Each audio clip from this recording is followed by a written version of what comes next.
Here we are again with another How to Improve session.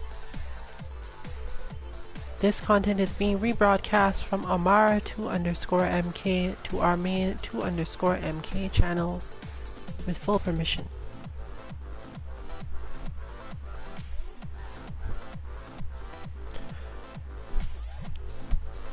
With the upcoming free weekend for Fantasy Strike, David Sirlin's new Get Beginners into Fighting Games attempt, I figured it was a good way to introduce certain concepts to people who are trying to get into fighting games at the very basic level. But there are a couple of different things that people need to deal with when they're going in with their expectations. So rather than looking at our usual bronze matches, though we're going to see some bronze players in these matches, today I'm going to start talking about how people think about fighting games and why. And the pitfalls that are easy to fall into at any level, at any plateau within your fighting game understanding until you're probably around the level that gets to platinum high-ish in Street Fighter. There are a bunch of mistakes that you make mentally that are perfectly normal and in fact are more likely to be made if you are an intelligent person who has played a lot of games before but not played a lot of fighting games before. And this is going to be really important for anyone trying to get into Fantasy Strike to see what it is that they're doing wrong so they don't come away from even that game with a sense of frustration, because it is entirely possible for the easiest of games to feel really frustrating when you don't understand why fighting games are the way they are. Now, Fantasy Strike is going to get past a lot of that because they only offer basically one attack button. But you may also eventually want to proceed from Fantasy Strike to this level of game, and here is where it's going to matter a lot. So we're dealing with who will look like quote-unquote terrible players because they are basically just either doing special moves or repeating things or some other stuff I'll mention.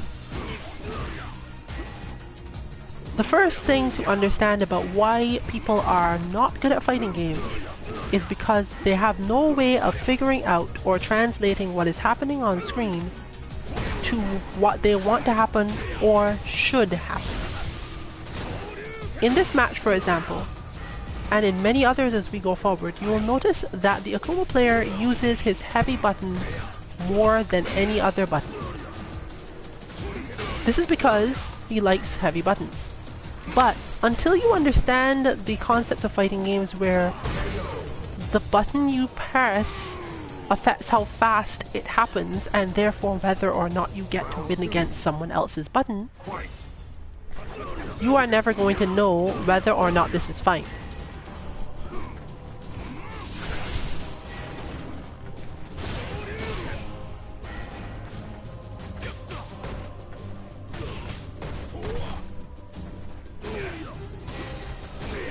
So, you'll see that he also uses crouch medium kick and occasionally stand medium kick, but these are not used because he thought, well, I should hit some mediums because mediums are faster. These are hit because those are the kick buttons he likes. So the first thing to understand as to why did he lose that match? He lost that match more so because he doesn't understand why certain buttons are used in certain situations. He doesn't understand certain concepts of block stun or whatever. In the simplest terms, a new fighting game player blocks and then figures, I will hit a button now because I successfully blocked you, and that's how I understand games to go. I pressed buttons, you pressed buttons, and now someone has won based on the buttons. In fact, it is a common question of why did this work and not this other thing?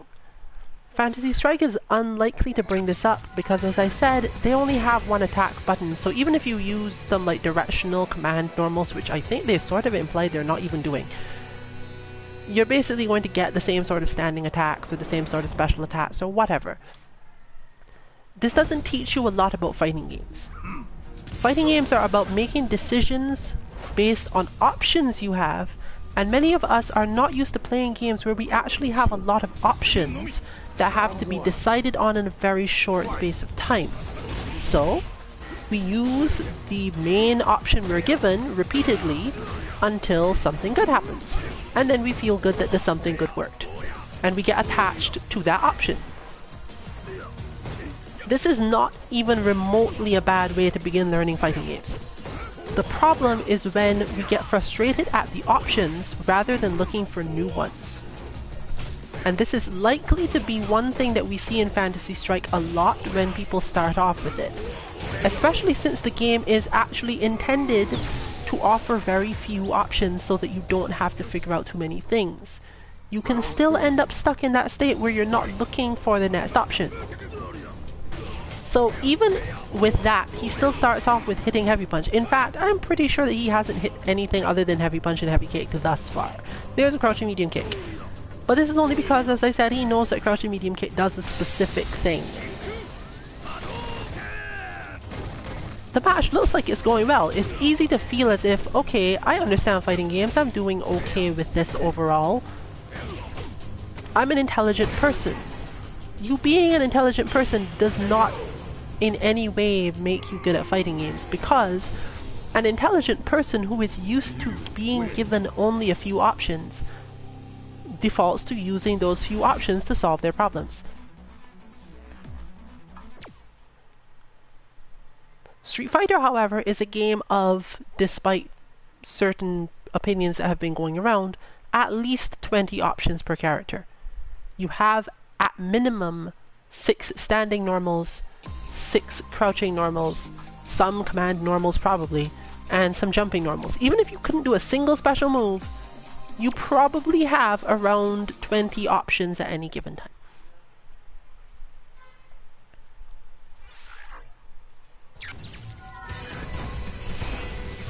And if you have 20 options, the game would be sort of flat, boring, bland, stupid if you never needed more than 3. So clearly, to keep on progressing, you must continually learn what each new option does. But you should start from options you like, and from there work forward. The question is, can you figure out an option based on the information the game is giving you? And this is going to be one of the things that makes or breaks Phantasy Strike. It does this for many other fighting games. Can you recognize, because of information on screen, why this thing happened or did not happen? This Karin, for example, has higher points. They understand some of the game, but they're mostly doing the exact same thing because that's how it works at lower levels. People have a limited number of options, usually heavy buttons because they do the most damage, put the opponent in the longest stun, give them the most time to think, and then the game basically becomes a back and forth of people hitting their buttons, and whoever's buttons come out first wins.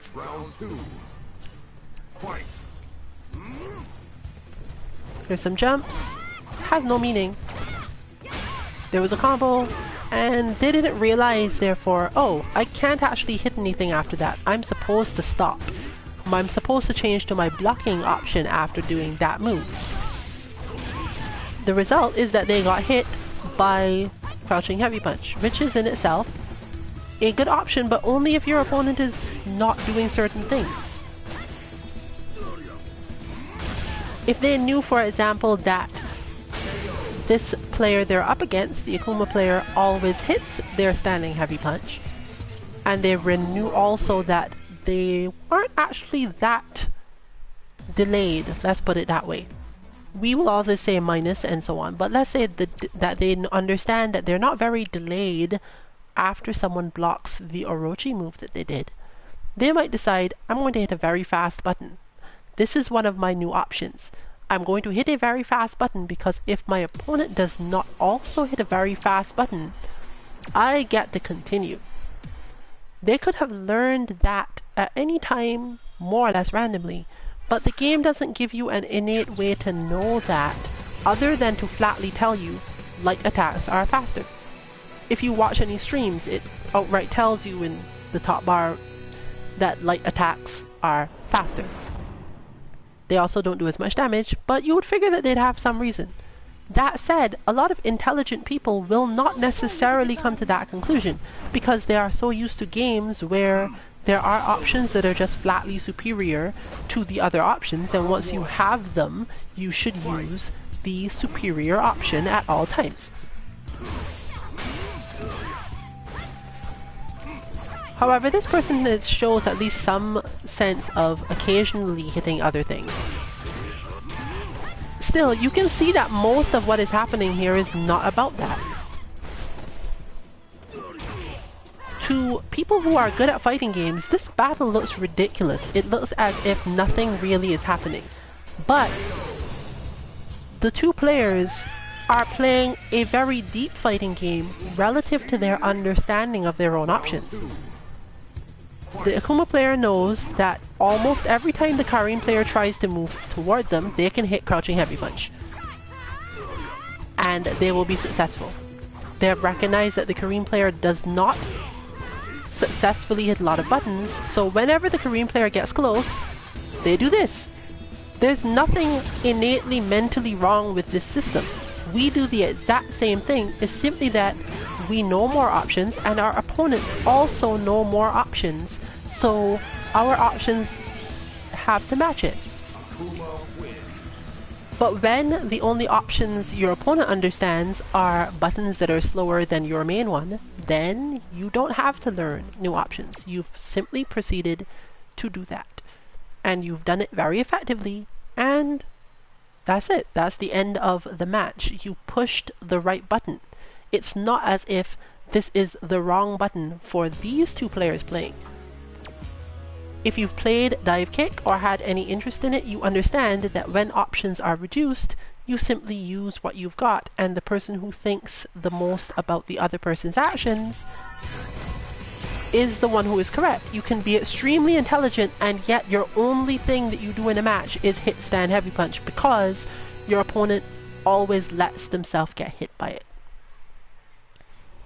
But now we're moving on to seeing a match with someone who is quite higher in rank, almost to Super Bronze.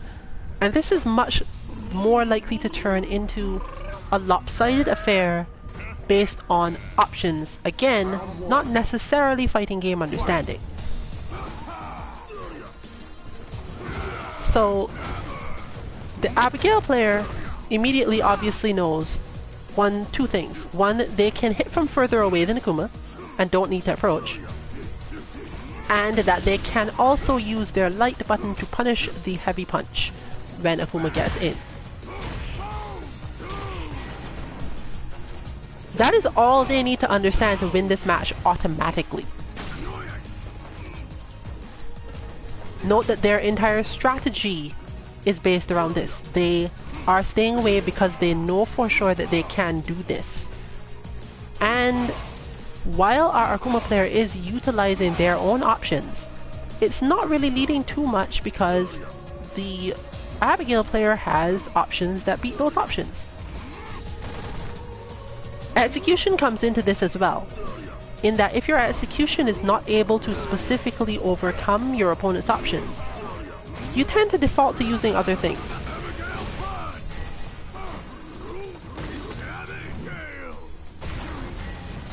At that point, he doesn't know the option required to stop Abigail's Nitro Charge, and therefore the result is as you'd expect it. But this is again really not high-level fighting game play, but the concepts behind it are the same as most of us are using, just with less options involved. The Abigail player has exercised their option of staying out mostly and waiting for bad things to happen, and hitting light buttons to punish stuff, and the Akuma player is stuck because they don't feel as if they have any options.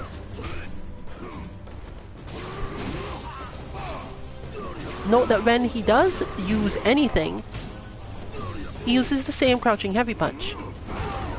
This isn't terrible because, again, he's learned, you know what, when you do that flip, this actually is an option for me. The thing I always do anyway, I can just win by doing that.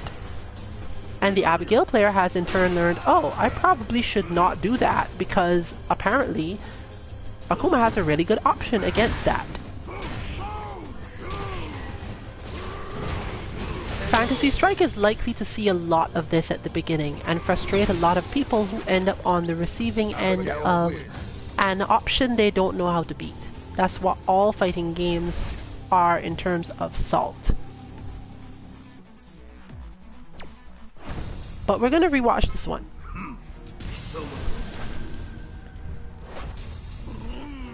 Because now we're taking a look at the concept of the Abigail player's options. Like, how good is this player? Well, if we all presume that a high-level Akuma player would completely destroy them, we'd have to think about how that would happen. That would probably happen through a combination of demon flip mix-ups, which Abigail is probably good against but not too much, and that. Because Abigail does not really have great options against Akuma's fireball. And even if he did, it would really come down to whether or not this player was familiar with how to beat those options. Is it that Akuma will always win if he uses it? The answer is actually tied to whether or not the player knows how to handle it. A simple example would be that if you charge Abigail's back heavy punch while in V-trigger, it appears to be able to deflect more fireballs. He takes longer to charge up for it, but Akuma also takes longer to throw that fireball to begin with.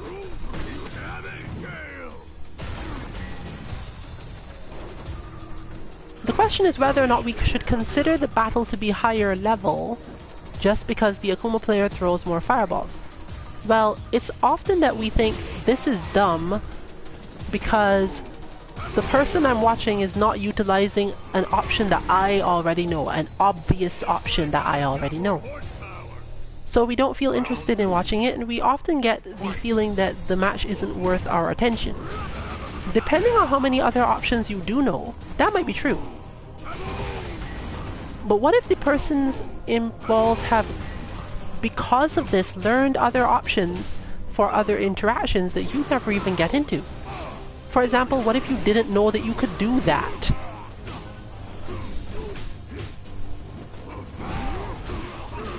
You could have ended up learning something from this match because of people effectively mashing buttons in ways you wouldn't have thought of doing.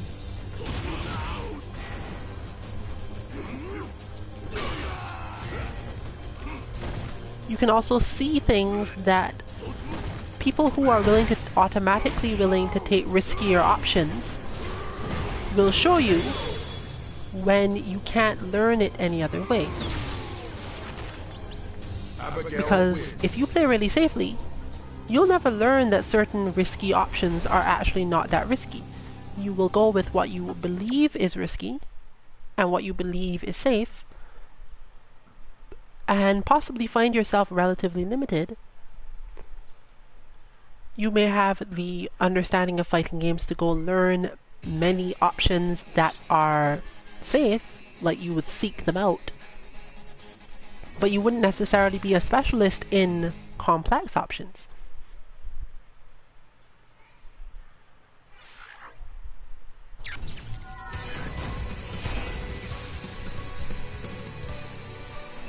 So, this Abigail player going up against the Akuma player in Fantasy Strike, the outcome will be exactly the same as this. The Abigail player will simply go, oh, well, I understand my character, and I understand that I can stay away from you, therefore I will use these options. And the Akuma player will go, I like this character, I like these options, and press these options. And the outcome will be exactly the same. So here we see the Abigail player basically letting the fight slow down, not specifically trying to do anything in particular. Are they giving them a chance? Is it simply that they don't understand what's going on? We don't even know his laggy, but the point is that right now, they appear to be testing options. And that's something people commonly do against opponents who they think they can beat. They test riskier options. This often gives the unfortunate opponent the impression that they're doing better, but it's not really about doing better at all. we see a lot of things that look extremely close to option testing here. Like cornering themselves, for example. There's no real reason for an Abigail player to corner themselves. There's certainly no reason for them to sit there while not having the life lead and having V-trigger. But they could be learning responses to jumps. They're learning setups on stuff, learning the range of giant flip. There's a bunch of things that they are doing in this match that are more so about exploring options and timings than about anything else. They're already in the match, they can't duck out of it now, so they might as well treat it somewhat as training. So we can expect a little bit more testing and maybe more serious play, but since this is casuals, they may simply not care about losing at all. One way to easily keep most players engaged though is to force them to engage you in order to win. You take the life lead and then you relax. Which is apparently what we're seeing here. So now he's got the life lead and he's watching some other motions, figuring out what he can do. The Akuma player is less inclined to figure out what he can do, but he's not really wasting the time he's been given. It's just that he doesn't know what options to go for in the first place. Nothing has changed in this match, and high-level players, or players who feel they are much higher level, are very quick to dismiss these sort of things sometimes. And they're basically right to. I mean, you don't need to watch this. You should be watching things at your own level. The reason we are watching this is, one, Fantasy Strike and potential new players, and just the understanding of the overall reasoning this happens, in case you're one of those people who this has never occurred to. Here they are testing crouch medium kick, testing the jump in range, testing combos. You can test all these things in training mode, but if you don't have one of our bots, if you don't have a lot of time to play and you want to get matches with other people more often, if you prefer to do your training in real matches, these are all ways to do this.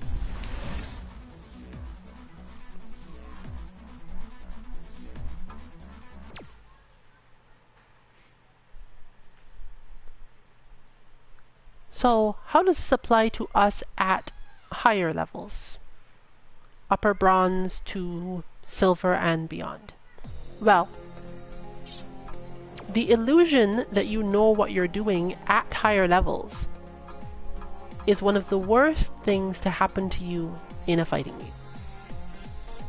While I'm not saying there's always something to learn, and you certainly shouldn't try to get ahead of yourself and learn things that don't apply to the situations you're in, thinking that you have nothing to learn from lower level players because they know less options than you can be a mistake, and thinking that you only have a certain number of options yourself is often a much bigger mistake. So here we have a Guile around the same level as that Abigail that I mentioned. But being at this level doesn't necessarily mean that a person understands all their character's options, and it's easy to write off that person as bad, play-wise. But let's look at the Guile's decisions and figure out how bad this Guile is or isn't.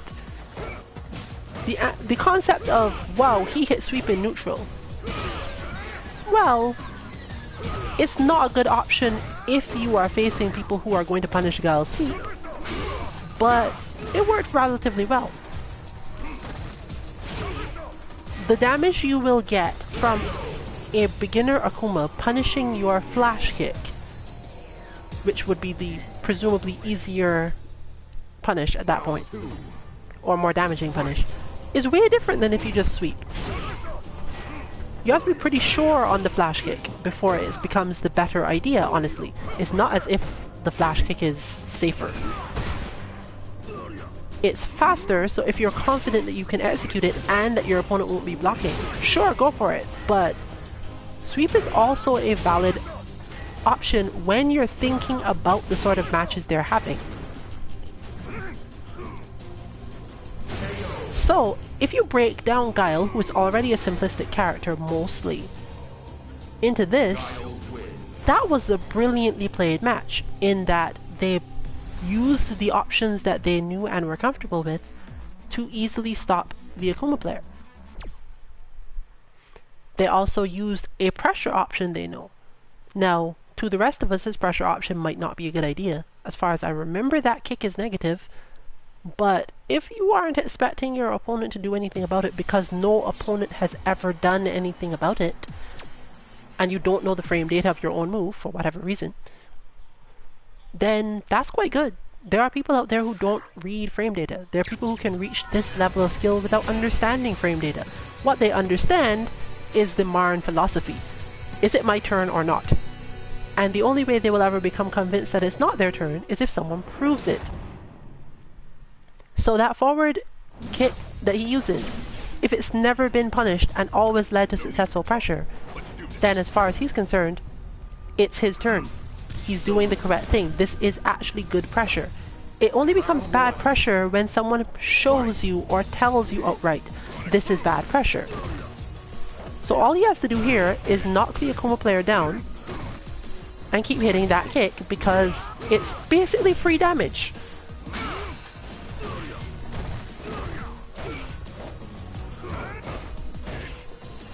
Here we have pressure with kicks. I'm sure that Tokido, for example, would tear that apart, but we're not fighting Tokido, so it's irrelevant. Decision-wise, there has been no flaw here. He's standing at exactly the range where if his opponent jumps, could flash kick. He wasn't ready that time. But if you look at the play overall, what's he doing wrong? Not throwing out more booms? Well, if your opponent has the chance to jump randomly and isn't trying to get in on you the standard way, it's better to not throw more booms. You don't want to throw booms against random players. Then you have to, like, worry about how much damage you've done and how much life lead you have and a bunch of other things that no one wants to deal with unnecessarily. As for that jump, if you've never been anti-aired, you can't argue, oh, well you shouldn't jump, it's bad. And this is still, unfortunately, the gap between players who are theoretically good and the players they're trying to help, who I will not claim are good. I'm just saying that relative to decision making in video games, they're not doing the wrong things based on their own experience. You have to teach them a lot more about fighting games, the vocabulary of fighting games, and why certain things are generally not considered good ideas. And then you have to demonstrate that they're not really good ideas, or it doesn't have any effect at all. Let's look at a different Guile with much less skill and therefore probably much less options, because it's very likely that at the lower levels this is more a question of known options than it is about skill, because skill in the sense that we're talking about doesn't shine through that easily. And what we're going to have to hope is that Fantasy Strike finds some way to have skill shine through in ways that don't still manage to discourage almost every new player. Fantasy Strike hopes to show the decision-making process, but doesn't have a method at the moment to tell people whether or not a decision was good or bad, because it doesn't necessarily give them all their options in a way that any other game will. Let's hope the tutorial is awesome. So let's see what this Guile considers their options to be. Throwing sonic booms, jumping, sweep. In fact, you'll notice something. Even though this Guile is doing more things, their concept of when to do these things, their decision-making process, isn't necessarily better than the last Guile. In fact, it's probably objectively worse. For example, why are you there? Why would you want to be there? Against Akuma, I would think that would be not the best range to be at because you can't deal with a lot of his stuff. He'll just eventually throw things at you and chip you. If you're not throwing your own sonic booms or sonic blades, why are you over there? That was a painful outcome, and that was an unnecessary kick. So the question is, what taught this particular Guile player that these are good options?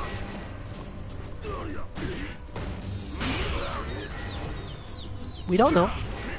But it's certainly not that our Akuma player has ascended or anything. They're just hitting different buttons and different things are happening.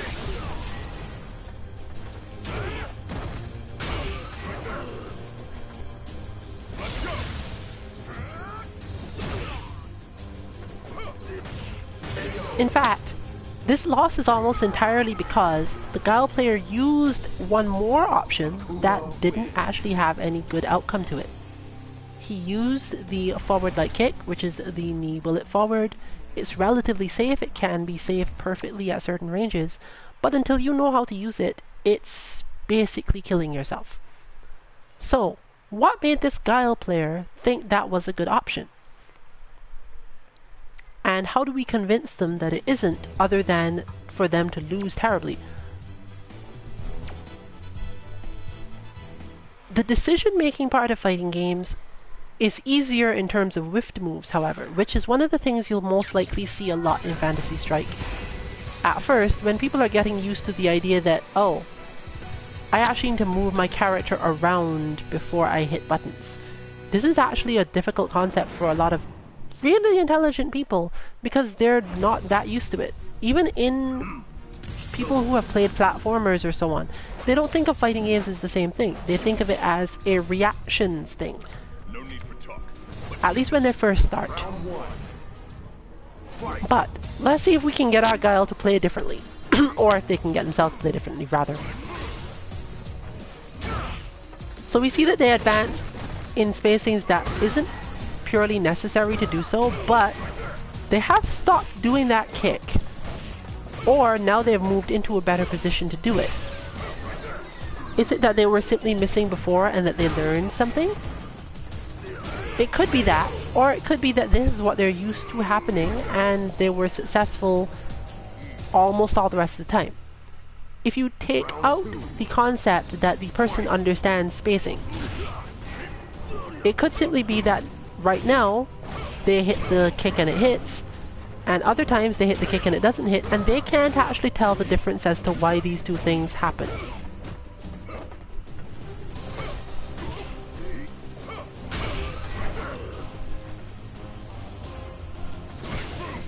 So here's the question. If you are playing really well, if you can do Shoryukens and air fireballs and apparently super, that doesn't make you good, so what does? That moment of doing super, for example, was that a good decision? It looked like one. It looked very much as if it was a good decision.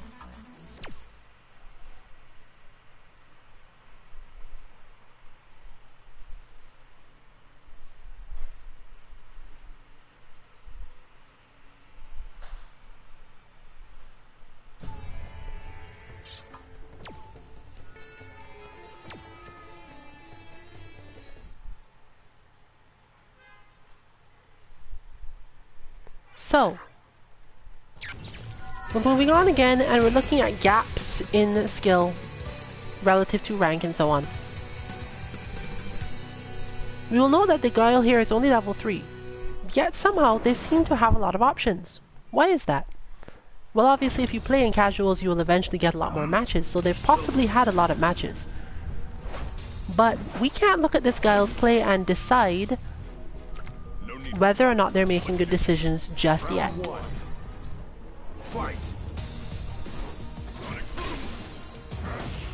That decision was not so good.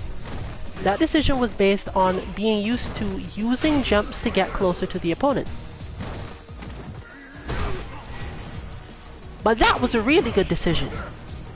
Because when you think about how beginners play the game, the reason that they jump is because the jump creates a situation that they can consider themselves familiar with, and a decision that has a lot of basically good vibes. The reason for this is that jumping attacks, if they connect, even if your opponent blocks, are very plus. You are always at advantage when they hit. So you don't have to worry about what happens to you after it. The only thing you have to worry about is, can my opponent stop me even before I hit them? As long as you've hit them, you have come out on top in that situation. So why not jump?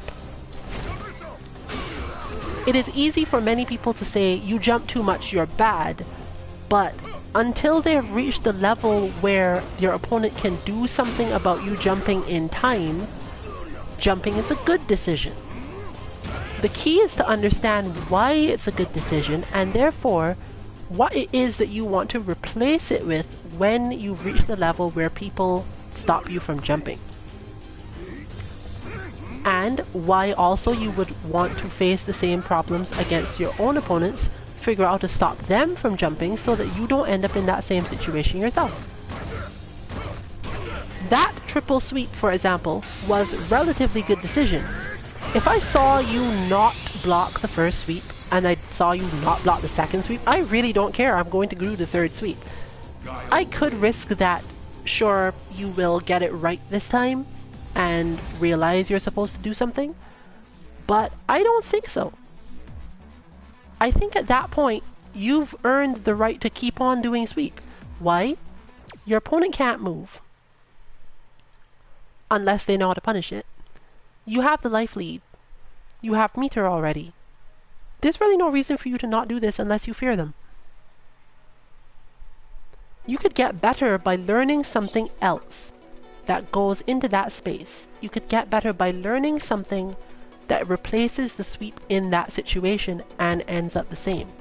But here's an interesting thing. There aren't a lot of things like that for Guile. Therefore, while sweep is extremely unsafe and an overall bad idea to do against players who can punish it, it's really effective against those who can't. Guile's crouching medium kick, which is another option, pushes Guile away. It's not plus, and he ends up further out. What if he wants to stay close? What if he wants to make the opponent pressured? Feels pressured mentally. The sweep keeps on bringing him closer, as you saw. So that comes out well. Now I've definitely watched this match in advance, and we see this Ryu is relatively good and knows how to throw some Hadoukens. So, what would be a good idea here? Is it good that they've gone away and thrown the Hadoukens? Here we have the most basic decision-making process in Street Fighter. 3D fighting games, this does not matter as much. It's a question of where on the screen you want to be and where your opponent has to be in order to deal with that. Because here they're trying to throw Hadoukens. They no longer have the life lead, so they're jumping.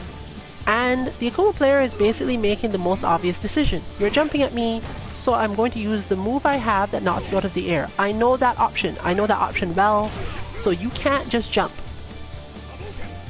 But he can keep throwing Hadoukens. And here we have the Akuma player attempting to use one of their other options, namely to use Tatsu to go over the Hadouken. You can see it's a very good option actually. It's better than jumping in most situations because the jumping doesn't get them anything. Plus they get to build up meter rather than just watching the other person build up meter. So again, decision making alone, this is still actually a complex match, and about as much as you're going to get out of Fantasy Strike, I assume. There might be more. But we also know that our Akuma player has recognized that most people who jump near to them and don't attack can easily be hit by Heavy Punch. So, he continues to hit Heavy Punch. There's nothing wrong with this conceptually.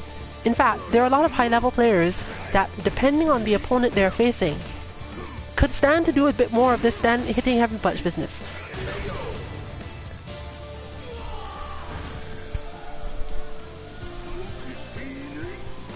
Final round. Fight. But the decision-making process hasn't changed. If my opponent is near to me, I will hit crouching Heavy Punch. Why? Because it crush counters. I get a lot of damage from this, And it usually doesn't lead to anything bad on my part. And it won't either, I'll note, because unlike most characters, Akuma stand crouching heavy punch is actually relatively safe, if not plus, so there's never any reason not to hit it if you don't think your opponent is going to hit you first. You win. So why did the Ryu player win that? Well, let's review just round 3. Round 1. And this feature is still wonderful. We're jumping forward to round 3 and seeing what happened here. This didn't look like the rounds we saw before. Note that the Ryu player still got hit by the crouching heavy punch while standing. But this is different now. Because now they're changing the rate at which they do things relative to Hadoukens. And that was probably the biggest moment. They got close and they hit a different button. They got close and they hit faster buttons. Now, this isn't to say that the counter hit worked. It's not as if they were hitting their opponent because their opponent was trying to hit the heavy punch, but their opponent was trying to do something other than blocking. So they hit faster buttons and they were more successful. They recognized that this option of faster buttons was available. Now, normally, this is actually not necessarily the best idea. When you get close to an opponent who hits a lot of buttons, even hitting faster buttons isn't necessarily what you want, because you can end up pushing yourself out, and unless you know the pressure, you're better off just hoping that your button beats theirs or that you've repositioned correctly. Maybe you want to stay really close to them so you can try to throw them if you do something else. But let's look at the decision-making process between two, we're going to actually presume extremely intelligent people who just don't understand fighting games that well yet. I know these buttons are faster. I know when I get close to my opponent they hit a slow button, and I know that I can't do anything about that slow button, even with my fast ones. What should I do? I should get close and hit faster buttons. And that's exactly what they're doing here. They're not only hitting faster buttons, they're also hitting low buttons. Buttons that hit at the person's feet. This is not going to come up in Fantasy Strike, apparently. We've gotten some confirmation so far that they don't really intend to have high-low mix-ups or make the spacing game around that. It's difficult to visualize this for many people who played a lot of these games, but they'll probably get something to work. And so we see that the Akuma player has also progressed to doing the same thing. They're like, okay, well, I will also hit faster low buttons to force you to block low. And then they went into the next brilliant decision. I've done that enough times, now I'm going to hit you with an overhead. The classic high-low mix-up that we just referred to. The thing about the Fantasy Strike concept is that their argument was that the high-low mix-up is not strong in most games, but it's not strong at higher levels. As soon as you give people an overhead in a game and they recognize that that option is a thing, and also that hitting people's toes is a thing, they're absolutely, if intelligent, going to mix those up like this. Even if neither of those two things is in itself a great idea to do by the high-level player standards, you can see that decision-making wise, that was extremely effective. And you have to make sure you're not falling into the trap yourself of thinking that you are good because you know a lot of options for very specific situations. Because until you've explored more options, the chances are that your options can be beaten by someone higher level than you who just proceeds to completely destroy the effectiveness of your option and make you look terrible. That doesn't mean you suck at the game either. Or technically, it might mean that you suck at the game, but it doesn't mean that you're a bad player in terms of your understanding of things. It doesn't mean you're quote-unquote stupid. It means that you did not take more time, and you might not have had more time to take, but you didn't end up taking the time to explore those options. And again, I'm not saying that you should explore options unnecessarily. But when you start to lose, that's why we rewatch old matches. We rewatch matches to recognize how we ended up in situations that didn't seem to have options. So now we're seeing the low block throw mix-up happening. And the counter is here basically to hit even faster buttons. So the Ryu player made a meaningful choice decision. I'm going to hit light kick now because you're hitting a button that's quick, so I need to hit even faster buttons.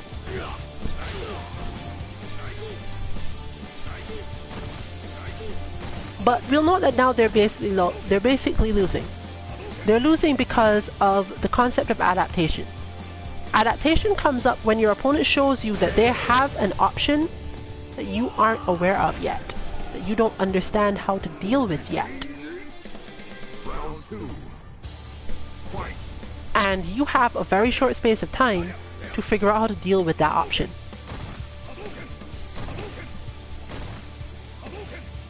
This, for example, is a very defensive playstyle, but it will eventually lose. Even if it loses just on time. The Ryu player has now gotten full screen and is now ready to throw Hadoukens. Our Akuma player is now approaching more.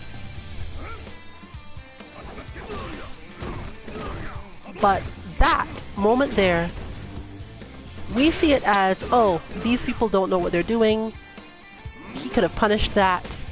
But until you know that you can punish something, until you know that you can avoid something, that option just isn't available to you mentally. The situation becomes completely different when you realize you have an option. And that is why exploring this game is a lot about whether or not the high-level players have figured out options for other people to mimic, and why old arcades and so on definitely saw a lot less of the attitudes we're seeing now, where people feel as if they have to understand a ton of things. If your opponents understood less things, you would go to the arcade one day, you'd fight a new character, you'd get destroyed because you don't know any of their options, or you'd win because your character's options seem better, or whatever defaults you use seemed better, and then they would learn about your options. But we mostly do it one at a time. And that's why it takes so long to get better at fighting games, because you're spending so much time learning single options. High-level players move easily from game to game because they're not really doing that. What they're actually doing is converting options they already understand from some other game into new options or into the parallel versions of the same options in the game that they're currently playing. Since they get to skip all that stage, they also figure out faster how to adapt to things that you use, and therefore it's hard to beat them just by bringing out new options. They'll find one of their own to deal with it.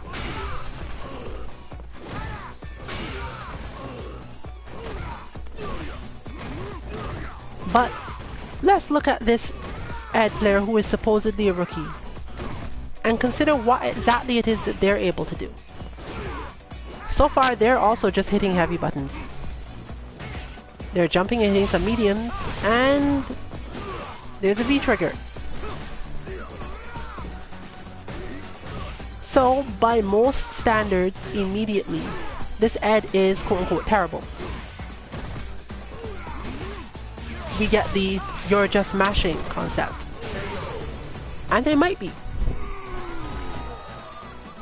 And assuming that they do play ranked, the probable reason why this Ed loses, if they have lost, I could look it up, is that they use extremely unsafe options quite often and don't necessarily understand the superiority of other options, so presumably when they fight against someone who knows what they're doing, they get blocked and then they get punished really heavily. But it's not as if they can't do damage, and if they think, well, I just have to do more damage than the other guy, that sequence, for example, makes them look and feel, probably, as if they're doing quite well. And if you don't get punished for Ed Sweep, well, then you don't know. Ed also is a character whose sweep is optionally safe-ish, and you can get a lot out of it if you know exactly when to time it. So then it's possible for the opponent, in this case the Ed, to have used this move at some point, and it worked out better than it is working out here. Well, I can't even say that because it's not really harming them here.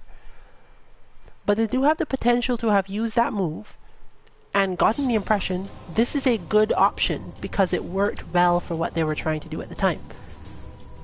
Maybe they just happened to have the timing for doing sweep after knockdowns and it being really good. There has been at least one M. Bison who uses a meaty that isn't really a meaty at all. By most standards this should never work, but for some reason they understood how to do it really well. Perhaps instinctively, perhaps they practiced it. They could dash up and throw on a knockdown that is basically manually timed to do the throw. And because no one expects you to do the throw because it might not work, a person who can do it perfectly succeeds at the throw far too much because no one's expecting it. You can in fact learn new technology that is purely based around something that no one thinks is a good idea to do, but you personally decided to master it. And while it is easy to do frame kills, which is basically just doing exact moves with this many frames, there are certain people with the spatial skill in this world to not even do that, to just do a move and know exactly how long they have to stand still before they do the next move, and it just works. It's no different from learning the timing of a combo, really. It can change in more situations, but it's not different. So the next round is the most important round for demonstrating why this Ed is not actually a bad player per se. They're on the ground, they wake up and they block more, and then they sweep. Why was that done? If they were mashing, they would just hit sweep immediately, right? But they don't. They block and they wait to get hit, and they wait to get hit twice, and then they hit sweep. What makes this a decision that is a good thing to do? You'll notice that actually they're adapting really quickly. And you can see based on their spacing that this isn't just them randomly hitting buttons. They are waiting to see which button they can hit, which of their options is available, and waiting just long enough to then use that option. We are all doing the same thing, it's just that some of us are doing it with safer buttons, better combos, better jump-ins, better anti-airs. But players who are just starting out don't have all that. They don't have the arsenal that we have, but they still have the potential for the same decision-making skills. The problem is that the game doesn't indicate to you when your decision that you are making now that is good is not actually good when you move past the point. You have to learn that usually by losing or someone telling you outright that it's not as good. And if you are the stubborn type, or just the type who feels or doesn't trust others easily, you don't have a specific reason to believe what you're told. And in some cases, which you can't distinguish so it really doesn't matter, in some cases you can't tell whether or not it's good. And neither can the person who's talking to you. They don't know your style. They don't know if everything about you infuriates your opponent to the point where they must get in on you and therefore you can always get away with this. If you stand in my way, I will What kill we you. do know is that things either work or don't work, and intelligent people make their decisions based on those things. So we still have the you are close to me so I'm hitting heavy punch, and it is still working fabulously. We have I'm going to block you until you get close, and if you jump I'm going to anti-air, still working. And we have pressure strings based on the two kicks that the Akuma player likes and understands. Also working. To doubt their skill is one thing, but to doubt their intelligence and decision-making ability in the game is a different thing. Now, as for a person's ability to play overall, this is a lot to do with execution and instinct. If your instincts tell you that something is good, and it's really not, then your instincts aren't very good for fighting games.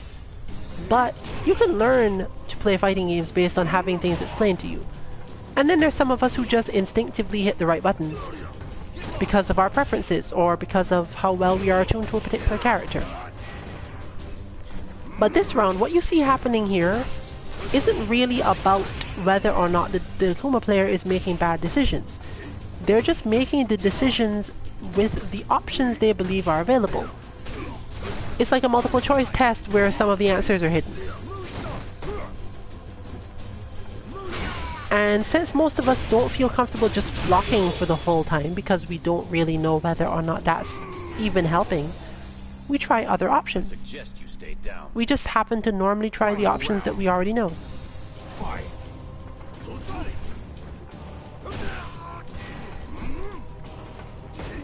So here we are, pressure strings, and he'll learn presumably that that pressure string isn't too good against Nash, because Nash has a long range medium kick that helps. But this is working.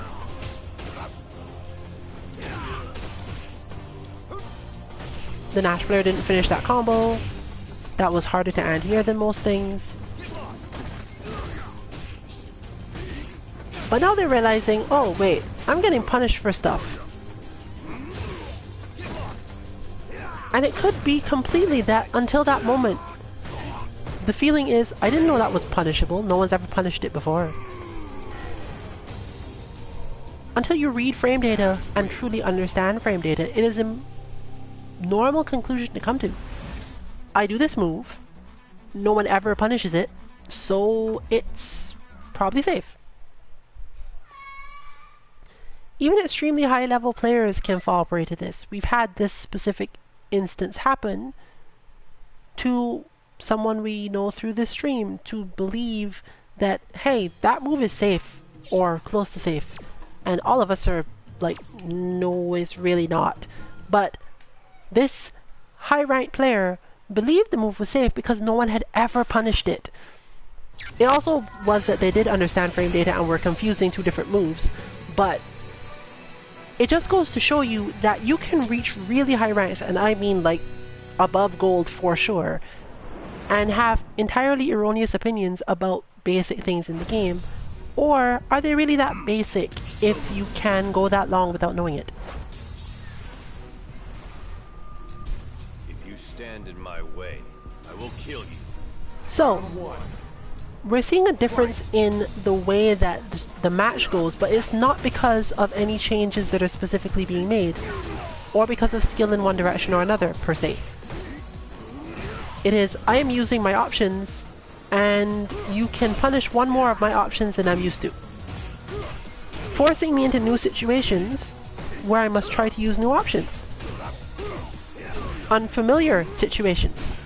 And unfamiliar situations are the enemy of all beginners in fighting games. They're the enemy of everyone in fighting games, it's just that at high levels you run into less of them.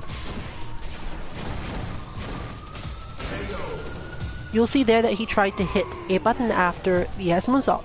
We know that's safe. Most of us know that's safe. If you didn't know that's safe before I said so, now you know.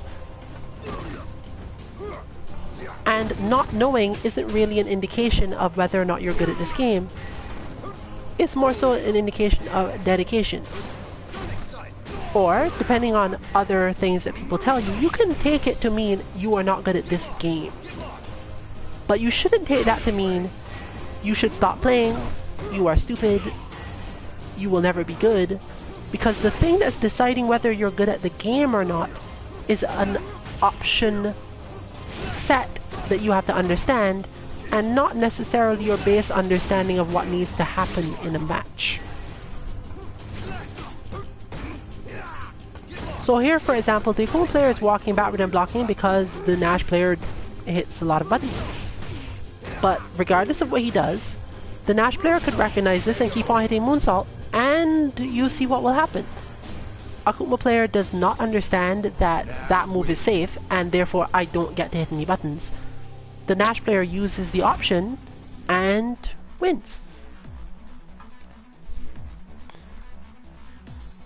This is part of the reason why we provide bots. We provide bots so that you can learn as many of a character's options as we can manage to fit into the bot with the least amount of pressure. You're not in a match. You can hit any button you want. Sometimes we make the effort to make the bot do something that will interact with the goals in such a way that you will realize something. Abigail bot, for example, which I will probably be showing off a little bit more of at the end of these matches, has some options that really don't immediately jump out at you as you can stop this or that you can't stop this. He's a little bit hard to understand for such a large and generally straightforward looking character.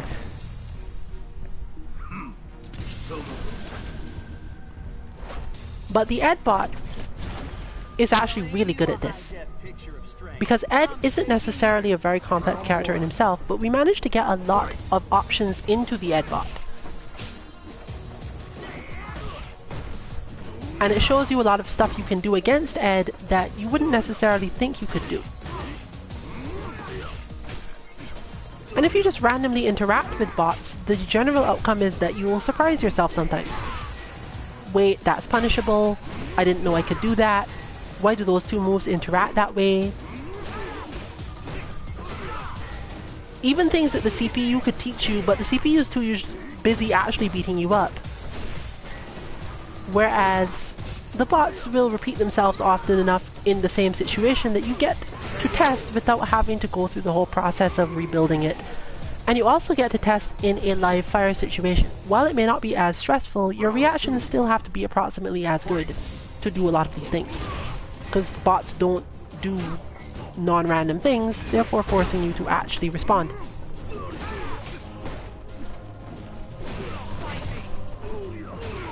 Only our easiest bots are built so that they don't have a chance for some fairly high randomness. Their spacing tends to be the same, their actual chosen action, not so much. So what we're seeing here is an Ed who is using different options than the last Ed, by far.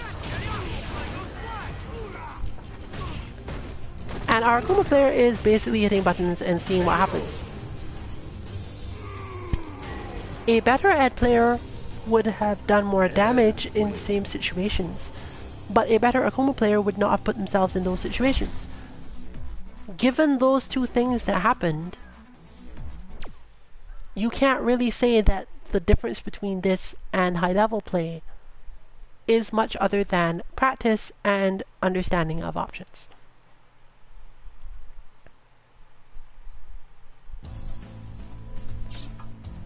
Execution also decides whether or not you can get your options done to begin with. And beginner players are often frustrated by the fact that a lot of their options are locked behind execution. And this is the thing that Fantasy Strike is aiming to take away. It is aiming to give you all of your options with the least amount of difficulty in executing those options. The problem with this is that for some games, giving people a lot of options with nothing hidden behind other execution difficulty will skew people toward what looks like a more powerful option, and they won't necessarily learn the easy ones.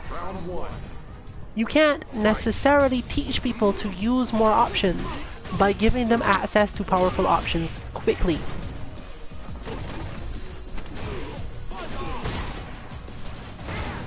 Also, it creates a situation in which you must make certain options more powerful just because certain ones are easier. And while this is not a criticism of Fantasy Strike as a general thing, it is a prediction as to what we may see happening when people play it.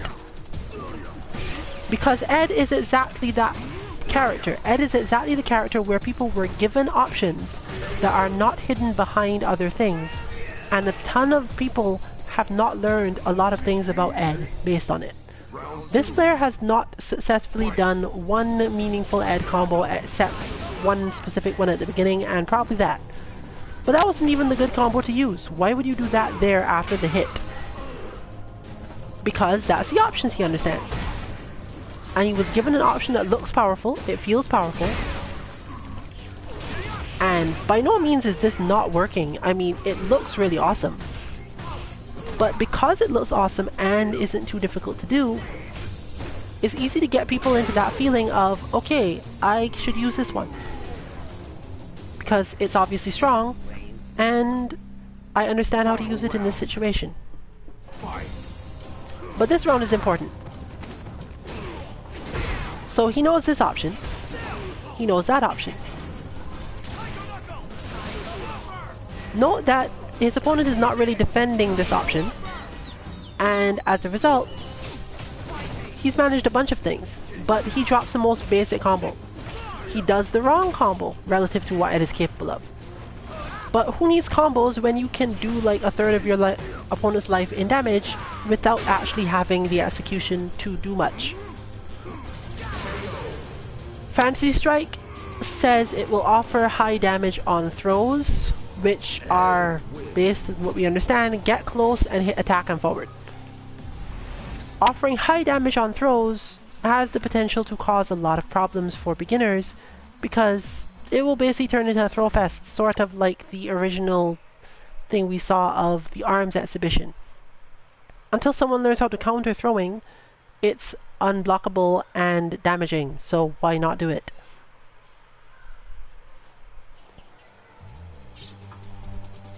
Teaching people why to do certain things is difficult when they can see an option that clearly looks better. I mean, why poke someone with light buttons when chances are that if you hit a heavy button and they happen to be moving, you'll do way more damage and hurt them far worse. So there's no incentive to do it unless your opponent always blocks your heavy button. And for Akuma, for example, there's no incentive to not hit crouch heavy punch anyway because it's not going to result in you dying.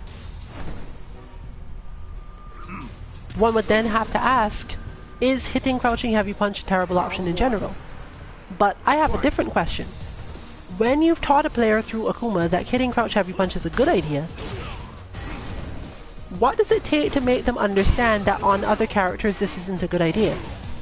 Furthermore, what does it take to make them understand that other characters are good if they can't do it? And this is a challenge that Fantasy Strike is more so going to face, rather than whether or not they can get people to learn the decision-making part of fighting games. It's going to come down to, can you get people to play anyone other than the easiest character, or the most damaging character? This match, for example, is effectively a blow-up, but why? It's the exact same reason. This player has tons of options, and our resident Akuma player has basically none. So they did some decent damage off that, so it looks like the match is currently even-ish. They snuck in a stand heavy punch, and another one. But what is really happening? Is this good? Are they making decisions at this point? Not really. This is one of those few situations where you're managing to stay in the game, quote-unquote, without getting any better because you're just hitting buttons in a way that happens to be working. If the opponent gets tired of it, they simply stop interacting with you on that level, and it goes away. The ability to win entirely vanishes because your opponent utilizes one more option. And there's another option.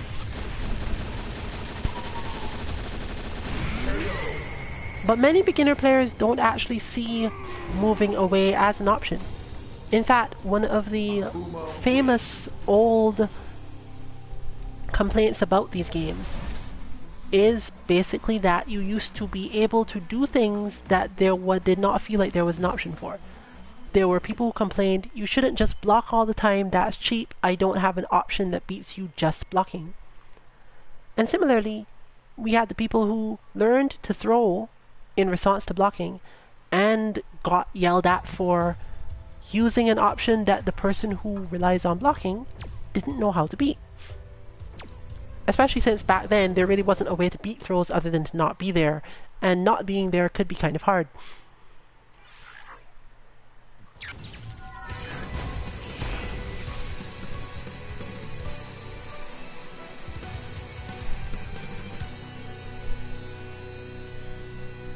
So, we are getting close to the end of these matches, and I've repeated quite a lot. But again, we're going to talk about this in terms of high-level play. Let's assume that this Akuma in red is higher level. Why are they not higher level overall? Well, a lot of the time, it is because of the ability to execute certain options that isn't there normally. Many characters have the ability to buffer moves in neutral in this game.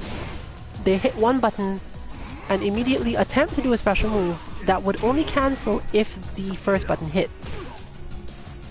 This makes it much easier for them to keep themselves safe.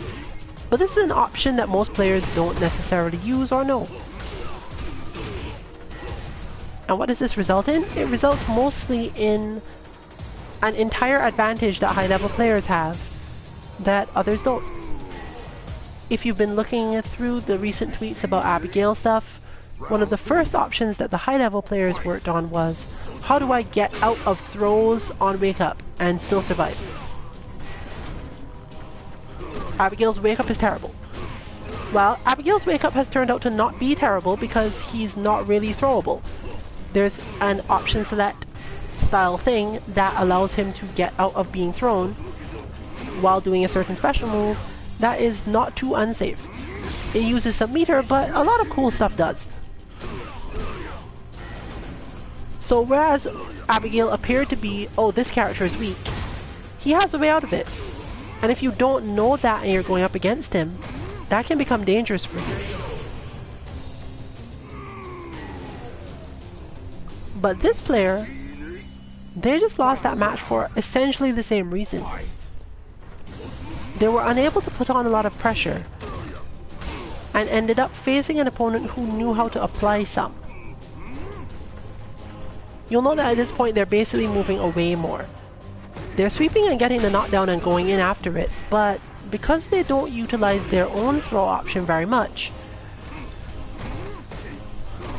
our Akuma in blue just tends to block and wait and reposition some more. Because as I said, they're an intelligent player, but their understanding of their options in fighting games is limited. So this match turns out relatively even until they remember, oh right, throwing. I can throw, that should be a thing. But they're still holding approximately the same ranges and doing cooler stuff. This match could probably be won almost entirely off of walk up, throw, because it comes down to, does your opponent know how to tech throws or get out of the way of throws in time for it to matter? Now, whether or not it would be correct or sporting to win in that way, especially in casuals, isn't something I'm going to judge. But the point is that if you are even slightly at a chance of beating a high-level player in a match at a tournament, they will just turn on the options they weren't using that you're not familiar with and defeat you.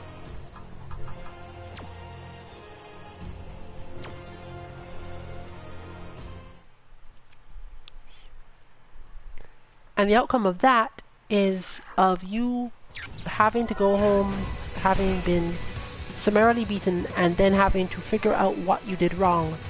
Where the point is that what you did wrong is what you always do. And that's part of the part that makes this really hard on people learning fighting games. They learn something that works, find someone who stops it flatly from working and demonstrates why it's a bad idea, and then have no reason to understand, what did I do wrong?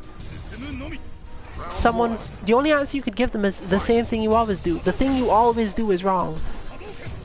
It's super discouraging to hear that. Your entire fighting style is wrong. It's extremely easy to beat. You don't utilize good options. It's just that no one has ever stopped them before. And this is what makes fighting games suck for a lot of people.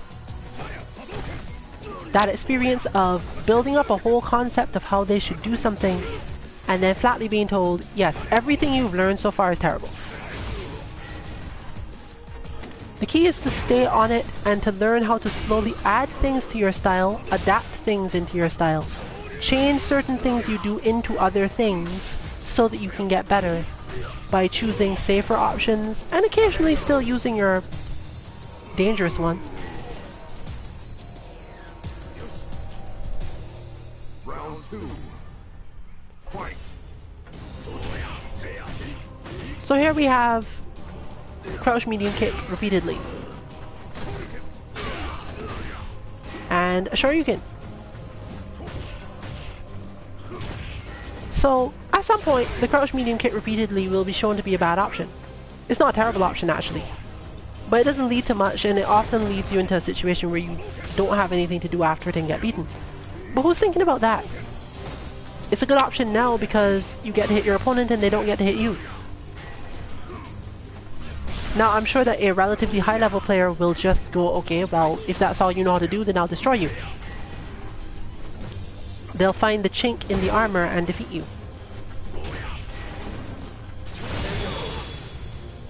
As simple as this sort of thing, jumping to the other side, never being where they're expected, etc. You win.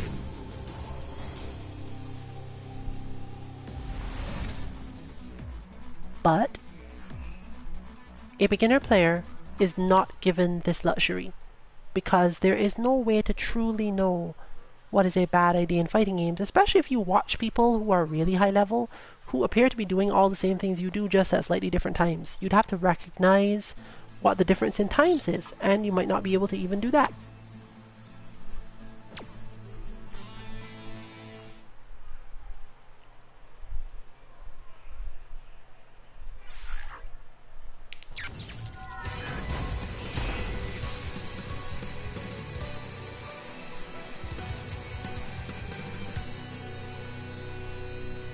So we're going to see another match with this Ryu player who appears to have more options, but let's try to analyze if they have more options or what exactly it is that they understand better about this match that causes them to win.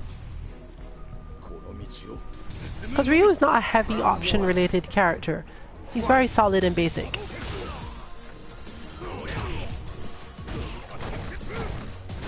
For example, that wasn't a good option, and it ended in the way that you expect not good options to end. But there's something different.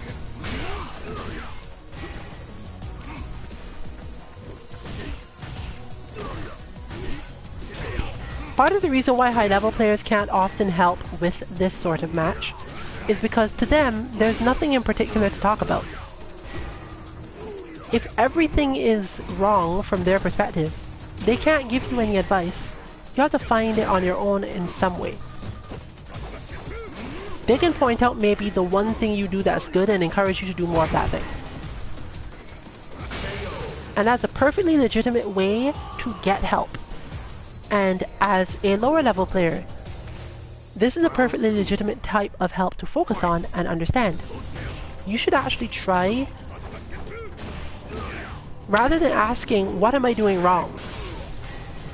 When you ask a higher level player to review your matches, ask them what you're doing already that's right, because then you can just do more of that and try to set up the situation for more of that, and it will lead you down a much better path than trying to stop things that you're naturally going to do anyway. Because it's easy to tell people, no, you shouldn't Shoryuken so much. Well, when should I Shoryuken? And then it becomes a long conversation about things that are extremely difficult to explain. But if you tell them, well, okay, you are doing well here because your opponent is looking at one thing you do and that you do well, and then you are doing something that confuses them, so things are working out. People can build on that, people can learn from that. And any of you out there who have friends who are trying to pick up Phantasy Strike, this is probably going to be one of the ways you can help them the most. Rather than telling them, don't do this, that's a bad idea, focus on the things they do right, if any, and tell them to improve and increase those things.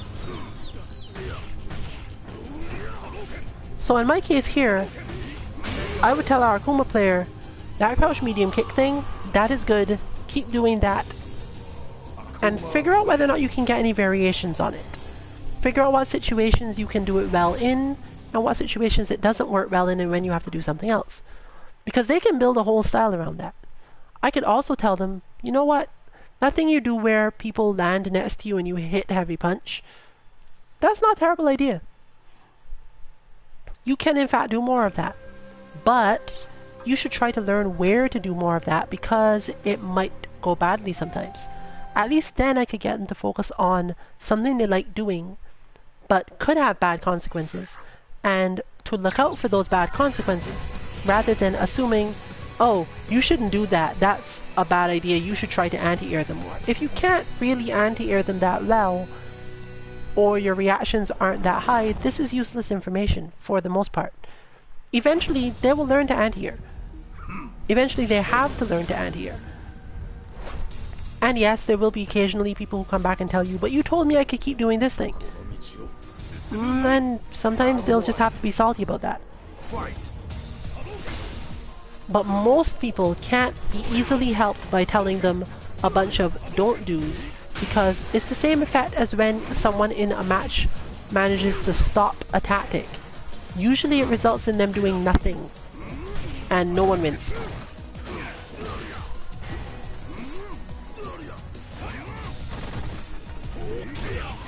So for example, I could tell them, you've thrown the red fireballs when your opponent's at the other side of the screen. This is actually a really good thing.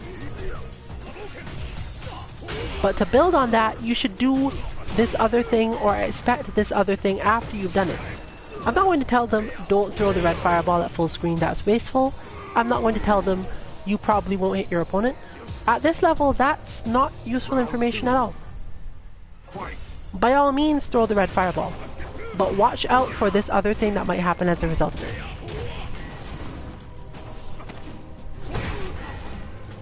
Especially if it's a zoner, because zoners are really difficult to discourage. For example, I would tell them, don't jump forward after that. You've already done well, you've already hit them with it. Try and hit them with another one. What's the worst that'll happen? They'll block it. It's unlikely they're going to jump over it because they've now been knocked away further anyway.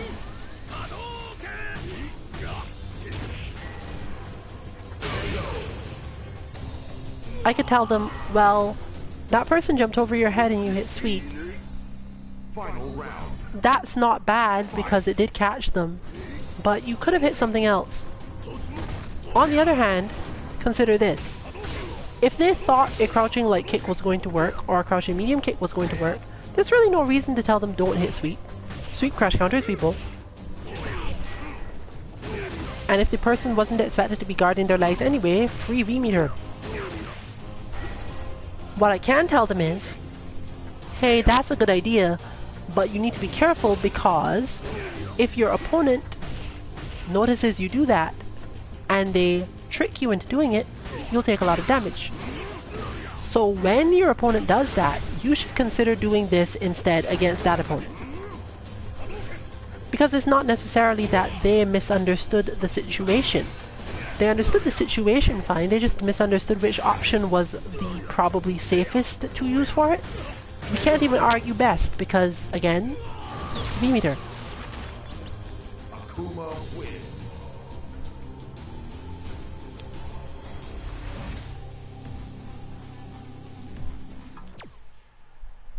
So we're going to try to help out our Fantasy Strike folk.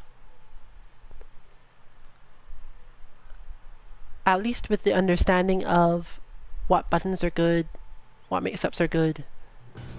And maybe it'll help them understand and get into other games, and maybe it'll be really difficult to do that because it's... We're gonna see whether or not it turns out to be a good springboard point, jumping off point to get into other games, or if they're all just going to play Fantasy Strike and possibly be discouraged by the fact that they more or less are likely to get picked on for playing such a quote-unquote baby game, then encouraged to play more complex games and very likely have a lot of trouble for this reason. What someone needs to put as a disclaimer for this game is other fighting games have way more options. You're going to have to learn a lot more if you want to play them. Even if you understand this game. And that's the problem. Not with the game itself, but with the way that some people are tilted toward teaching it at the moment. Unless you let people understand that their intelligence and their ability to hit this move or that move is not the thing that is keeping them back, it's going to always feel the same to new players. Because if they feel as if they're dumb, or they feel as if the game can't be understood, the same thing happens all the time.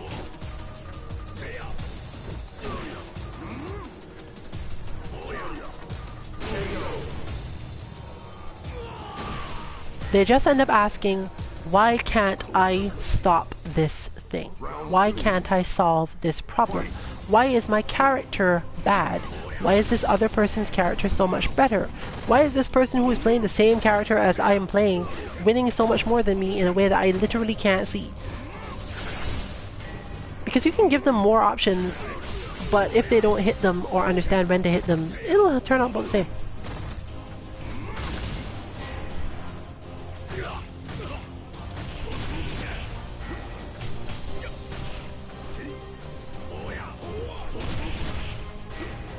So here we're seeing actual, the beginner equivalent of high level play. You're approaching me, I'm going for the low mix up, I'm waiting for you to move, and doing that instead. Haha, I've got you, I saw your move and I read it and I did this other thing. High level players just do all this with way more damage. And better execution. So when you see someone not using their meter, they're not using their meter because they are terrible and don't care about it. They just don't know what the purpose of the meter is. What is the point of meter? I mean, most fighting games don't even have it, so explaining it to people is a whole other thing. We're used to this, but have you ever played Uniel? You can play Uniel totally as a beginner without understanding anything about that Vorpal gauge, or what it's for, or why yours is going up and your opponent's isn't, or who wins at the end of a 13-second timered clash. You wouldn't necessarily be good at Uniel if you didn't, but you could totally try. And high-level players playing Uniel will probably destroy you because they are going to be doing things and using options that you're not aware of, and then you're at the disadvantage. Even if you could keep up with them in terms of execution, in terms of combos, in terms of spacing, they will get the advantage in the Vorpal and manage to beat you up, or drive shift and something else will happen and you will be left there wondering what just happened, why did I lose? And then someone has to explain the entire concept of Vorpal to you.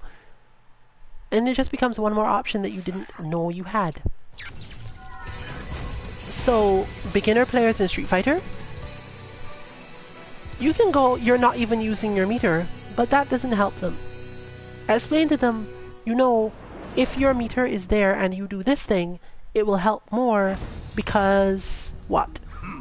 Well, one of the most important things to learn, for example, is, hey, that fireball that you like to throw, if you use that with 2 buttons, it will hit twice, and therefore, when you realize that your opponent is throwing them at you, you get to hit them. And they can understand that. They can understand, okay, when I get into a fireball war with someone else, and I have meter, I win. Great. Or they understand, my opponent did that, and that's why I lost. Okay. But there are certain things that aren't as easy to see. For example, this match. This match, as I remember, was lost almost completely off the neutral jump after knockdown mix-up.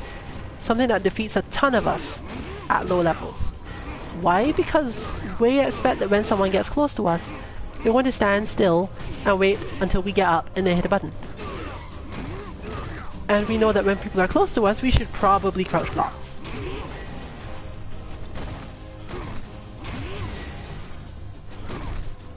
See? So the option that our blue Akuma uses is to in fact do exactly that. Get the knockdown, walk up right next to them, hit a button. There we go. And the button is easy to block. By that reasoning, our red Akuma player is flatly better, purely because they do a different thing there. A very slightly different thing, but this makes them better because they have better options. Akuma wins. Because the way to defeat that option, stand block, okay, that's good, but you're still actually negative, so it's almost the same. There's nothing new that you've gained from it. However, if you fail to stand block, or attempt to Shoryuken, or react to the fact that your opponent's not on the ground, and think you had the advantage, your opponent wins. So your opponent's option is stronger than yours, even if purely because it makes you think to do something that you shouldn't actually do.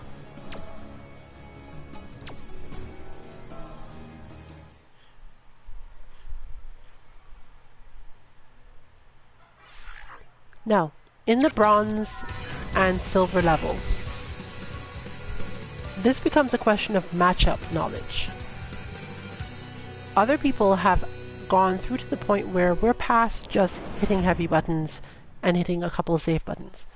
They're doing things like meaties and semi-safe jumps and setups that only work after they've done another thing first, or only work if they have meter in particular situations and you don't. The possibility space expands, and your understanding of the possibilities does not necessarily expand. Because it is easily possible, as you can see, to get to at least 500 points by beating up on people who don't have a response to a particular option you have, but the option itself isn't that hard. It's usually universal. And we do have to have some concern about the universality of options in games like Phantasy Strike.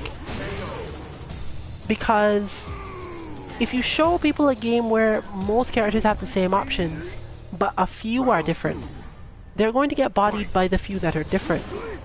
Because human minds work on patterns. If you get close to them, and you knock them down and then you hit buttons, and that happens, if that's what happens all of the time, and then you have one character who has some option that is even better than that, you're going to respond the same way you responded to the first set of characters, and you're probably going to lose.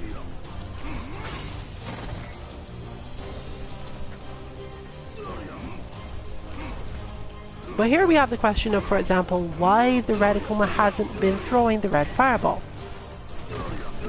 Are they able to execute that? Do they have the skill to execute that? We haven't seen any Demon Flip either. Technically, we haven't seen any Tatsu.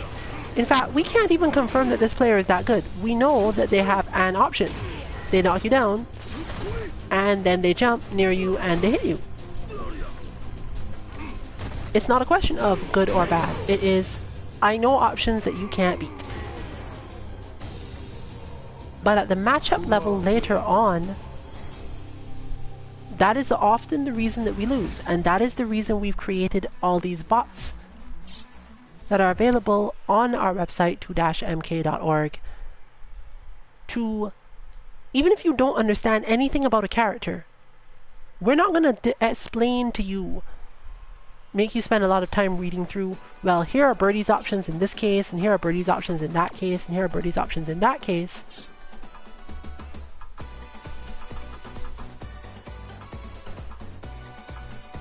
What we're going to do is tell you, here, input these commands. If your execution is good enough, he'll do the things. He'll do lots of things. He'll do probably all of the Birdie things. He may even do things that the CPU doesn't spend a lot of time doing at spaces where you have to deal with it. Because there are options that the CPU won't defend against, just as there are options the bots won't defend against. But by changing the goal of the bot, by telling you you're supposed to achieve this thing that is not just doing more damage, you get to experience what it is like to try to find new options to deal with situations. And it is that expansion that makes you skilled.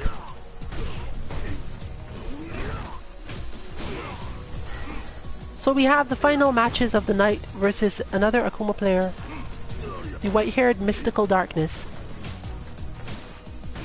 who seems to use a lot more options. They're just not very damaging.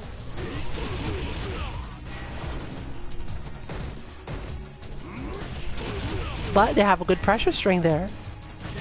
In fact, this precise type of option is the type that leads to just losing and not understanding why, because there's really no reason for them to stop doing that. They could have just kept on doing that probably the entire time.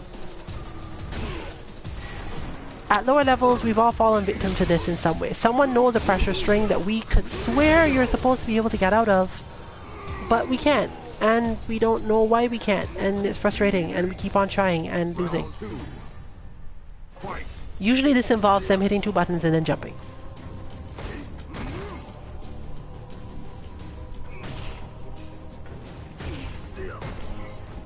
The level of concern here for lower level players is quite real.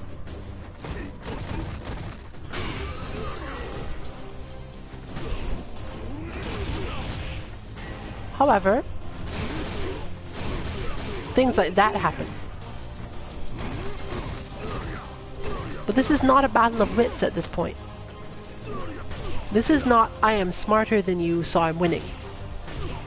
This is simply knowledge, and every time a new character comes out, even the high level players have to go through this. That's precisely why they go and play the new character. They play the new character so that they can see the options that they're familiar with and figure out what other high level players will likely do to get out of trouble. Akuma wins. They will check, does this move solve the problem that I want to cause? Is there anything that I can find that will cause you a problem with this character that you don't have a solution to, so that I can make that the focus of my matchup? So the reason why they found the Abigail throw tech defense thing might not even be that they're planning to play Abigail and are worried about not being able to get out of stuff. It could be that their thought is, that seems weird, can I just go in and do throw mix-ups and beat him up then? Is he super susceptible to throw loops? They were probably thinking, if he has a way out of throw loops, then he's strong, and if he doesn't have a way out of throw loops, I probably don't need to worry about this character too much. So let's go find if he has a way out. Here are some other ways out that I know work based on my vast knowledge of other characters. I'm going to test these until I find something that this character can actually do. And once I've done that, I should know what to expect from that character when they're trying to get out of throw loops.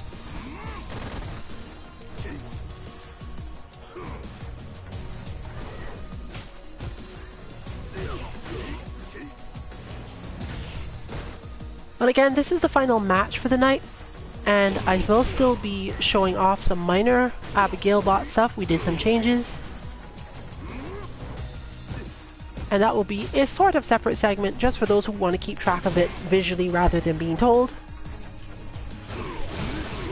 It's evolved quite a bit based on some of our findings from originally, and therefore if you're keeping up with it and haven't done the work yourself, you might be interested to see where we are now. There's also the small possibility that, depending on how well it goes, we will end up releasing Abigail bot this week rather than waiting longer. But this is heavily based on the feedback that the team gives and the ideas that come up for improving what we have now. In terms of this match, you can see that, again, I don't have too much to say. And this is common for commentary on lower level matches. But again, it's not because the players are terrible, it's because they're just using less options. And high level players can often also use very few options. It's just that, by assumption, we're assuming that they have a lot of stuff going on in the back of their mind that makes them choose not to use those options. Whereas with lower level players, we don't assume that. with lower level players, we assume that the reason they're not using the options is because they don't know them. And therefore, we don't expect any cool, brilliant, or high-level, heavy-handed strategies to pop out of nowhere. For example, for a higher-level player, we would have assumed that that V-trigger activation was intended to use the Shoryuken to clip the edge of the jump-in, which would have been intended to get through and beat any mid-air activation of EX or regular air fireball, which would have been intended to stop them from getting in for free on a certain drop to use the rest of their meter. All of those things would have been what happened and what would have been looked at the same situation were it Sako versus Tokido, for example. But with two lower level players, we don't look at those things, more so because we don't expect them than because they're not possible or the players are terrible or anything of that nature.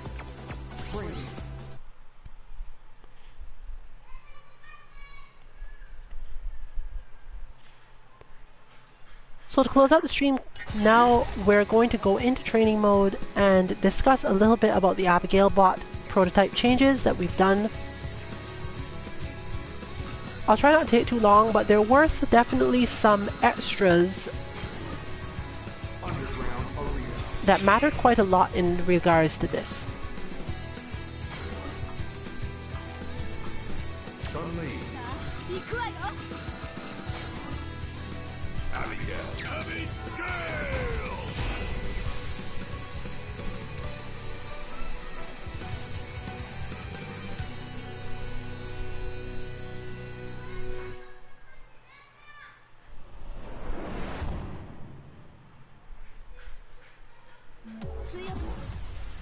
So we're briefly reviewing the changes that have been made to the Abigail bot. I won't go into detail as to what exactly the changes are, so much as to simply report what the current status is and why, in brief, some of the things are the way they are now. His action 1 now includes a sweep, a quick throw, and a quick V-trigger styled input. This was intended to give him the ability to do super, but it doesn't naturally do that in his current rhythm. It was an improvement to the rhythm set that he has available to him, and helps get rid of a problem with the Nitro Charge cancels. The Nitro Charge cancels all have an issue where if you hit any back direction while charging it at the beginning, he will do reverse, which means that it is very difficult to get him to do anything else out of Nitro Charge unless you focus basically the entire thing on forward movements and button presses only. His number 2 action has been changed for a similar reason and simplified down to basically just hitting jabs as before, but making sure that there was no back direction hit. He has a lot better interactions, but it's much shorter as well to simplify that situation. There's not a lot of hidden stuff here because hidden stuff tends to involve hitting back in those things. Action 3 has been changed to one of the simpler ones that you see with certain command grab characters. It actually does give him a jump forward in a very specific timing, but you're not likely to see it. He's just going to repeat the command and probably do that. So you get to see a little bit of the difference. It's another simple input with approximately 3 cadences, and it will cause him to do more things, but it interacts with others a bit more cleanly. Fortunately, also easier to input overall. That one is okay to cause the reverse, so we didn't mind the fact that it has something in it that has that input, and it also does ES Nitro Charge if it goes into a specific other one or is led into from a specific other one. 4 has now been changed to be entirely different, but I have to let it hit to show you. While it still does mostly the same things, the spacing for the Nitro Charge timing and what he does after successfully hitting you has also been changed.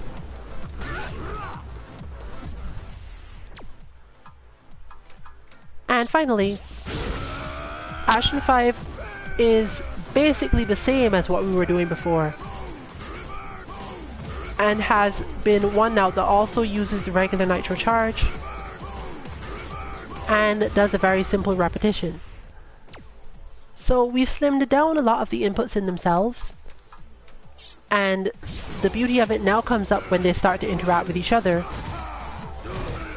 in that he'll tend to stay further away, but he will also do less predictable things because we've given him more ways to interact with his own moves rather than more ways to start them.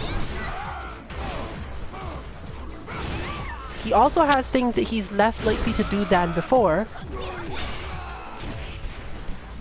but he has generally worse defense, which is fine given the bot's purpose. This bot's purpose is to force you to find the correct spacing for your cross-ups on a mobile opponent. And this is relatively important against Abigail because he's not the sort of character you can challenge head-on a lot of the time. You're going to have to be fairly tricky with where your spacing is, and how much white health you can have him lose, and so on. Even if he blocks some of these things, it's still better for you than the other way.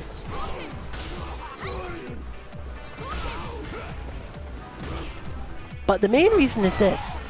The best spacing for attacking Abigail, as far as we've decided so far, is exactly outside of his range.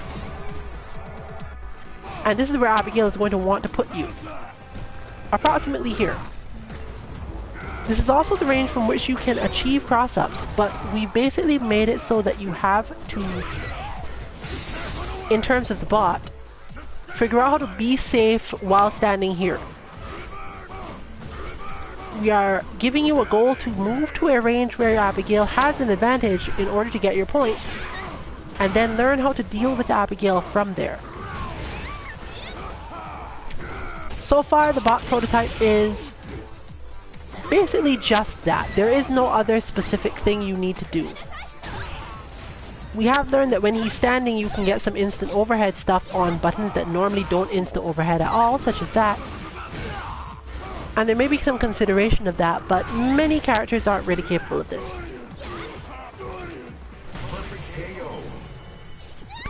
One important thing will be dealing with the overhead form of the Nitro Charge, and getting used to his sweep, which is probably going to be the easiest thing. Since this move can't really be treated as the same as a running bear grab, you're going to have to come up with your own solutions. And learn how to handle Abigail when he gets out of your way. The final thing therefore being, in the situations where Abigail does manage to Nitro Charge under your cross-up, you have to manage to hit him afterward. That is currently our last concept for how the bot should work. There are no points for anti-airs. It's basically deal with his sweep, deal with his Nitro Charge overhead, attempt to cross him up, and when he has actually caused you to miss your cross-up and charge underneath it,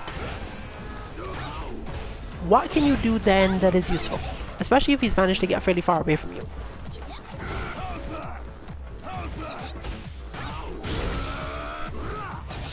So as you can see, my aim here is to do my cross-up combo and succeed at it correctly, but now I need to figure out what to do against him when he's over there, how to best approach him, or so on, because you're not generally going to be at enough advantage to just do whatever you want unless you're playing very specific characters. And with those characters, a lot of the time, if you were crossing him up to begin with, your options are still relatively limited. Of course, since you can also get points for managing to cross him up while he's Nitro Charging at you. And you simply have to get used to him doing different things with the Nitro Charge. You're going to end up learning stuff about him regardless.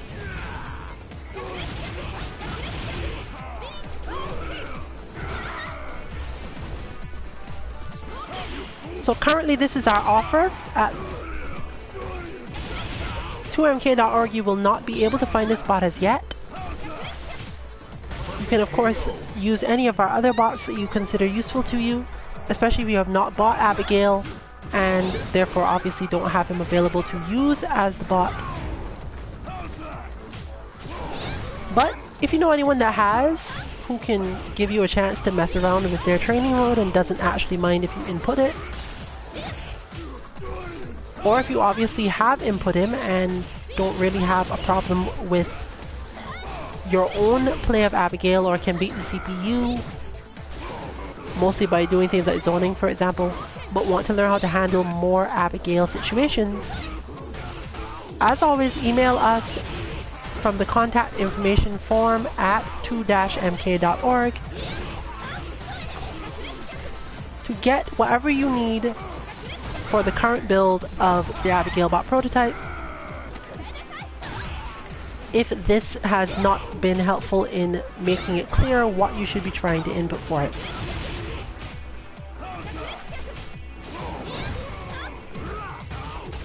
So, having shown off our current monster truck bruiser and not having anything else specific to add to the stream for the night, I'll bid you all good night, and obviously come back tomorrow to find out whether or not we will be releasing the bot at that time this weekend, or just to get more information on it or Fongbot if we intend to release Fongbot instead. This has been Rillian for Team 2_MK, and this has been How to Improve.